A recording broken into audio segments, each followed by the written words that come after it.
Mon frère, partie 3. Extrait du cahier 4. Liste de nos amis disparus.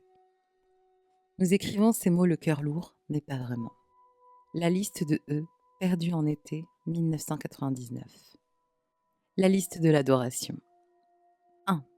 L'homme avec la montre en or transporte de gros aquariums dans des chariots de supermarché.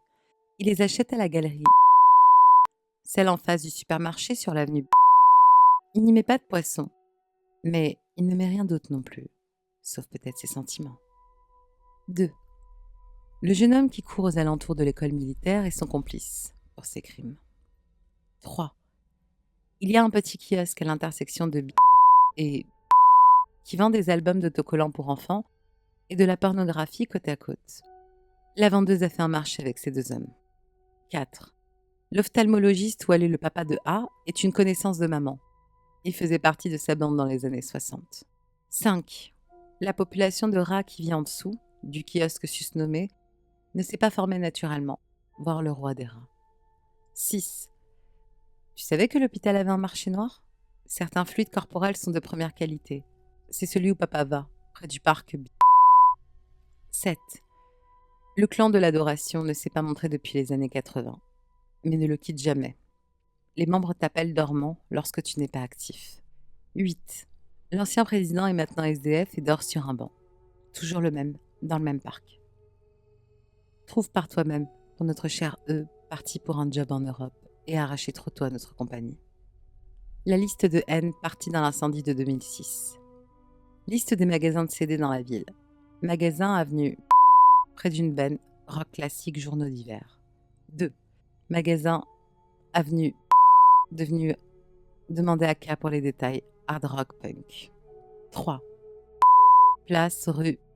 Il tient un magasin dans son appartement, belle collection de raretés, sûr. 4. Essentiel, au nom du et du situé dans repère de tu sais qui. Dangereux pendant la nuit, dangereux tout le temps. À notre cher M perdu dans l'incendie de l'épicerie. Septembre 2006. Liste de X. Notre addiction du voisinage, notre sauveur et notre ami partis bien trop tôt de nos vies. Ne pas chercher la merde à ces endroits. 1. Le bureau des 100 visages identiques avec le portier qui semble excessivement vieux où le papa de A travaillait. Mais où il ne travaille plus, pour des raisons évidentes. 2. Le Champ de Mars, situé près de l'hôtel, près de la mer, près du parc, qui n'est pas un hôtel du tout, et ne prend pas non pour une réponse. 3. La poussette abandonnée dans une benne de qui, pour de bonnes raisons, n'a pas été touchée depuis le jour fatidique du février 1991, jour qui, par coïncidence, est aussi la date de naissance de notre leader sans peur. 4. L'hôpital, tu vois duquel je parle. 5. La fin du chemin qui mène à la maison hantée, comme redit dans le récit de T, enregistré dans un tome précédent. 6. Le trou 2 fois maudit. 7. Le fond du lac où nous avons libéré des choses que nous ne comprendrons jamais. 8. Le terrain de jeu où tout le monde a perdu. 9. Notre chère école laissée derrière nous pour toujours, pour notre bonheur. 10. La maison de K pour au moins les 12 prochains jours, après quoi ça devrait aller mieux. Mais tu dois toujours faire attention. À notre cher X, qui a toujours été incompris. Prends ces leçons à cœur. Ce sont les articles qui sont dans la liste de nos amis disparus. Les listes de E, N et X. C'est de loin une des choses les plus bizarres que j'ai pu voir dans les notes de mon frère jusqu'ici. Je ne peux pas vraiment vous dire qui sont ces gens. Je ne connais aucun ami de mon frère qui s'appelle E, ni aucun qui soit parti travailler en Europe. Concernant N, il y a en effet eu un incendie dans l'épicerie à la date précisée et une douzaine de gens sont morts. Mais je ne savais pas que mon frère connaissait des gens décédés ici. Comme pour X, j'ai peut-être une idée de qui c'était. Mon frère était ami avec un gars qui est tombé dans la drogue au lycée et a fini par être envoyé en désintox par ses parents. Même avant son addiction, il était excentrique et paranoïaque. Mais X n'est pas un pseudonyme que j'ai créé. Il est vraiment écrit X dans le cahier. Ok. Magasin de musique est la prochaine histoire. C'est une longue histoire écrite en pâte de mouche. Elle n'a pas été écrite par mon frère parce qu'il apparaît comme un personnage dedans. Mon frère est dénommé B dans cette histoire. Extrait du cahier 3, Magasin de musique. Remémorons un souvenir du passé, plus précisément de l'été 2002, quand A fini par être viré de l'école. Son père avait toujours été négligent, comme tu le sais. Il y avait donc des soirées tous les jours chez lui, comme tu le sais aussi. C'était le bon temps. C'était l'été de Sister Zero, de la crypte du diable, de l'incident à la salle d'arcade. C'est l'été où K s'est fait attraper et a été virée pour le foutoir qu'elle avait mis dans la chaufferie. C'est l'été où B a essayé d'arrêter de fumer genre 12 fois et a toujours échoué. C'est également l'été où B a commencé à avoir des goûts très dark en musique et on a tous dû s'y habituer. Tu te souviens de cette merde qu'il passait dans sa voiture quand on descendait sur la côte? Je me souviens surtout de Swan. Il adorait Swan. C'est comme ça qu'on a commencé à aller chez... Tu sais qu'il tient un magasin de musique dans son appartement. Il était la définition même d'un audiophile. Il me rappelle ce mec de Ghost World, le film.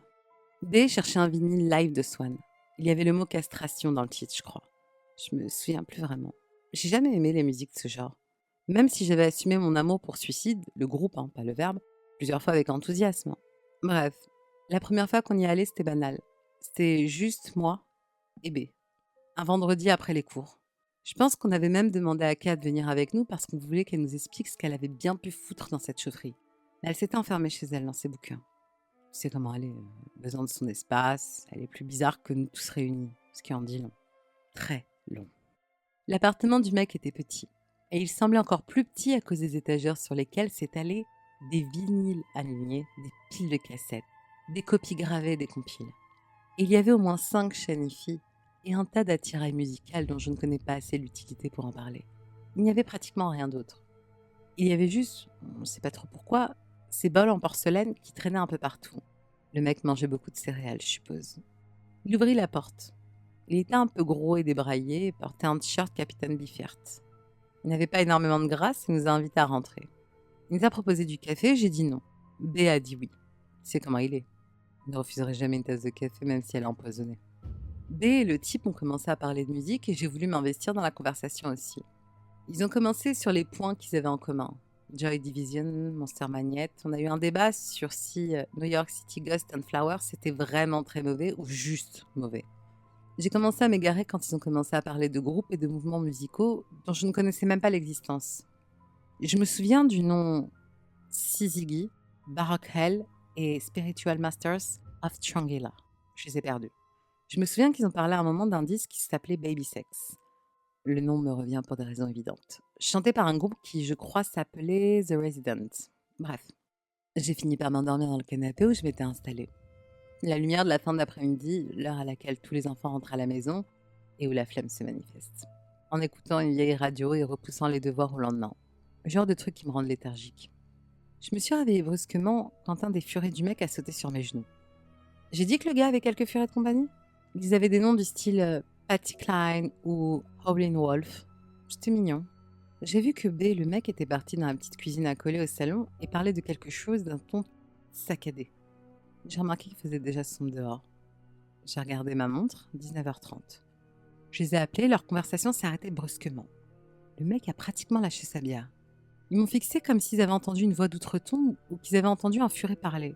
Je pense qu'ils avaient oublié que j'étais là, mais pouvaient être totalement absorbés par la musique. On s'est salué, je les ai fait se dépêcher et on est parti. B avait trouvé le vinyle qu'il voulait. Je me rappelle maintenant qu'il s'appelait Public Castration is a Good Idea. Titre évocateur. Il l'a jeté sur la banquette arrière et on est parti. Il m'a déposé chez moi, il y avait une musique très douce sur le chemin du retour. Je crois que c'était Joni Mitchell, une de mes chanteuses préférées. C'est la première fois de l'été qu'il jouait quelque chose de ce genre. Je lui ai demandé de quoi il avait parlé avec le gars pendant tout ce temps. Ça avait dû rester 3 heures. Il m'a répondu qu'ils avaient parlé de tout et de rien, de musique et tout. Qu'il était intéressant mais bizarre. Je m'en suis satisfait, je n'ai pas insisté. Il m'a déposé, je me suis couchée parce que j'étais crevée, même en ayant déjà dormi. Le lendemain, B n'est pas venu à l'endroit d'habitude. Ce qui était bizarre, parce qu'on était samedi. J'ai appelé son téléphone, mais apparemment il n'avait plus de batterie. J'ai appelé sur le fixe et sa mère a répondu. Elle m'a dit que B était dans sa chambre.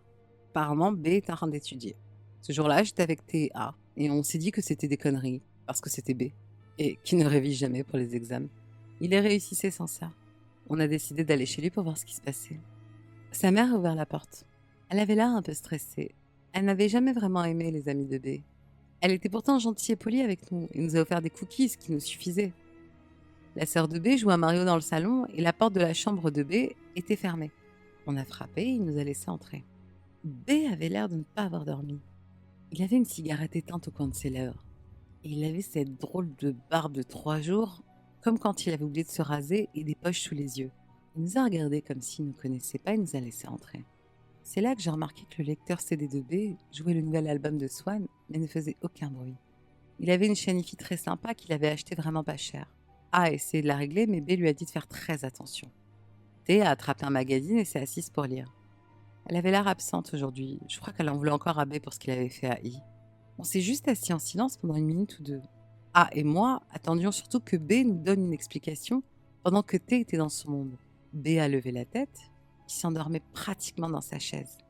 Il allait parler, quand on a entendu ce bruit strident tout droit sorti de l'enfer venir des enceintes. Nous déchirer les tympans pendant 4 secondes. Puis ça s'est arrêté et le silence est revenu. La mère de B rentre en furie dans la chambre, incroyablement énervée, et voulait savoir ce que c'était. B s'excusa. Il dit que c'était un dysfonctionnement du système et que ça ne se reproduirait plus. Elle nous a regardés d'un air désapprobateur et est sortie de la chambre. Honnêtement, on n'a pas l'air si bizarre. Les parents nous aiment en général. Mais quand tu passes autant de temps avec nous comme la mère de B l'a fait, tu apprends à trouver qu'on est bizarre, je crois. B a commencé à tout nous dire. Mais avant, il a déconnecté les haut-parleurs et branché des écouteurs pour nous éviter une autre torture sonique.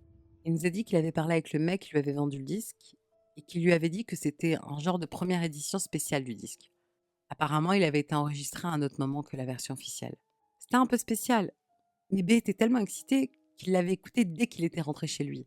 Le problème était que le CD avait joué toute la nuit et qu'il ne fait aucun son excepté des sons horribles toutes les heures, comme celui qu'on venait d'entendre. J'ai senti un affreux mal de tête pile à ce moment-là.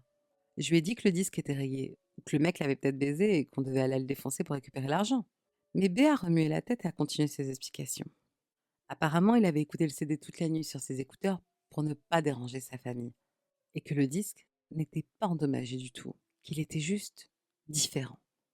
Il a pris les écouteurs nerveusement et me les a tendus. Je les fixés et mis les écouteurs. Au début, je n'ai entendu que les craquements habituels des vinyles, mais j'ai réalisé qu'il y avait de la musique qui se jouait, seulement très très doucement. C'était bien Swan d'après ce que je sais. J'ai écouté pendant 30 secondes, et il y avait d'autres sons, comme je crois une tronçonneuse en arrière-plan. Mais B a repris les écouteurs et les a posés par terre. Il m'a expliqué que ces sons à un volume extrêmement fort étaient imprévisibles, et que c'est pour ça qu'il ne pouvait pas l'écouter en continu.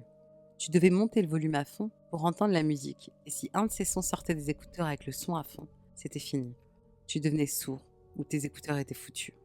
Écouter le disque en entier pendant un certain temps était donc assez risqué. A et moi-même écoutions son histoire avec un intérêt modéré. T n'écoutait pas, et continuera à bouder toute la journée. En fait, ça ne changera rien à l'histoire si j'arrêtais de parler d'elle. Je la connais, elle était tue quand elle est en colère contre quelqu'un. Elle et B n'ont accepté de se parler à nouveau que des mois après. B regardait nos réactions comme s'il les attendait. Mais ensuite, il nous a regardés et s'est rapproché de nous, comme s'il allait dire une phrase importante. Le truc, c'est que... Je me rappelle de cette phrase mot pour mot. C'est pas un disque de Swan. C'est une liste d'endroits répétés continuellement. Je n'ai pas vraiment réagi. En plus d'être une merde dangereuse, ce n'était pas un disque de Swan. C'était une vieille reprise par un vieux groupe qui n'avait jamais rien fait. Je me suis dit merde, et j'ai remis les écouteurs. Je me suis concentrée pour essayer de distinguer les paroles. Le chanteur, qui n'était pas Michael Gira, ou peu importe qui c'était, criait en effet des endroits de notre ville, des magasins de musique. Quand j'ai confirmé ça, le nom des rues, les endroits, tout le monde m'a regardé bizarrement. C'était soudain devenu intéressant. Soit ça avait été enregistré par quelqu'un de la ville, soit c'était purement inexplicable. Mais mon audition n'était pas si bonne que ça. Je n'entendais pas la plupart de ce qui était dit. On n'avait rien d'autre à faire. K était encore bloquée chez elle et on était un peu tendu avec T et B qui ne se parlaient pas. On a décidé qu'il fallait qu'on sache ce que ce mec racontait. Alors on a décidé d'appeler celui d'entre nous qui avait la meilleure audition, et c'était N. Tu te souviens? À cette époque, on n'était pas vraiment potes avec N. On parlait de temps en temps, mais je pense qu'il était trop distant pour nous. Il ne ferait pas partie du groupe avant quelques années. C'est marrant la vitesse à laquelle il s'est investi aussi. Alors le lendemain, on a appelé N et on lui a demandé s'il voulait traîner avec nous et prendre quelques verres. Il a accepté. On était dans le bar, on ne nous demandait pas nos cartes d'identité. On a fait un résumé de l'histoire pour N. Il était fasciné par tout ça, mais il ne nous avait pas vraiment cru à l'époque. Comme il me l'a dit plus tard, il traînait surtout avec nous parce que, souviens-toi, son groupe l'avait quelque peu rejeté parce qu'il était gay. Alors il est venu avec nous. C'est vrai, il m'a dit tout ça. Bref, on est retourné chez B. Le CD tournait encore. On a prévenu N sur les sons super forts. Il n'avait pas l'air impressionné par nos avertissements. Encore une fois, il ne me croyait pas à l'époque. Il a mis les écouteurs et a pris un crayon et du papier. Le reste est resté gravé. C'est en écoutant ce disque que N a établi la liste des magasins de musique. Bien sûr, à l'époque, nous n'avions que les noms et les adresses que N avait écrits. Quand le chanteur a commencé à se répéter, il a retiré les écouteurs et il a dit « c'est tout ». Je ne me fous pas de toi quand je te dis que pas plus d'une seconde après le « c'est tout », le CD a émis le bruit le plus horrible que j'avais jamais entendu. C'était comme une vague de métal dans une mer de métal avec des gens torturés qui criaient par-dessus ou un orgue à pleine puissance qui jouait de tous ses tuyaux. Ça soufflait à travers les écouteurs, bordel. Ça les a défoncés. On est resté là, dans un silence choqué. N était bouche bée. C'est une image marrante maintenant que je m'en rappelle. Mais à l'époque, je me sentais mal pour lui, parce qu'on l'avait utilisé et mis en danger. Il nous a pardonné maintenant. On est juste resté là, en silence, avec la liste en main. Et le CD n'a jamais arrêté de faire ce bruit, aussi loin que je me souvienne, excepté que les écouteurs de B étaient complètement foutus. Il a ouvert le couvercle et a pris le vinyle, et on a vu qu'il était tout rayé. A l'a attrapé et l'a pété en deux dans un accès de rage. Bien sûr, cette liste nous avait amené à des tonnes d'autres trucs. Les expéditions, les poursuites de minuit, la poursuite avec le docteur, alors qu'on découvrait quel magasin était sûr ou parfois sûr ou jamais sûr, mais ce serait pour plus tard.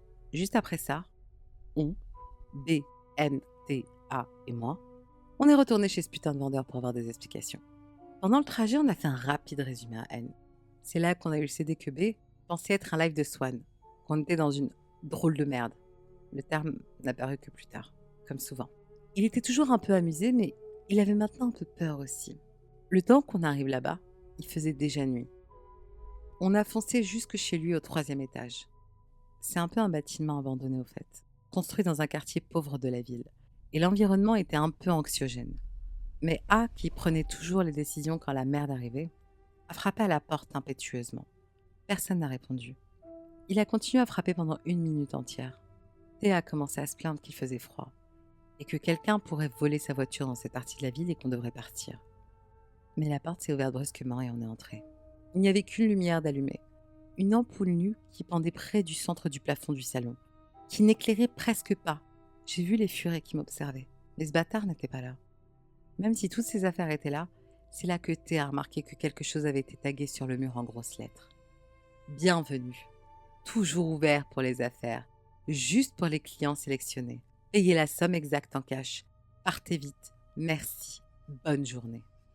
Ces 3 lignes taguées sur le mur, on a dû combiner la lumière de nos téléphones pour le lire. C'est quand on a vu ça qu'on a réalisé que le mec était parti pour de bon. On en était certain. Presque tout le monde trouvait ça bizarre. Mais B avait l'air de savoir. Alors il nous a révélé le reste de l'histoire. Apparemment, le gars faisait partie d'un cercle underground de collectionneurs invétérés de la ville. Le jour où B et moi étions allés le voir, B avait passé un test d'entrée dans ce cercle avec ce mec, où il lui avait posé des questions sur la musique. Et s'il répondait correctement sur ces merdes pas très connues, il avait le droit d'en faire partie. Ce qui impliquait sûrement d'avoir accès à un tas de raretés de vieilleries. Mais B a aussi dit que le mec devait déménager bientôt et qu'il lui dirait sa nouvelle adresse. Le gars n'a jamais repris contact avec B et n'est jamais revenu à son appartement. On y retourne encore parfois, toujours étonné que personne ne soit venu voler tout ce qui s'y trouve. On fouille les étagères, on trouve un vinyle qu'on aime et on paye le montant exact en cash sur le meuble de la cuisine. On s'embête parce qu'il y avait un petit tas d'argent là-bas. L'argent ne disparaît pas la nuit ni rien de ce genre.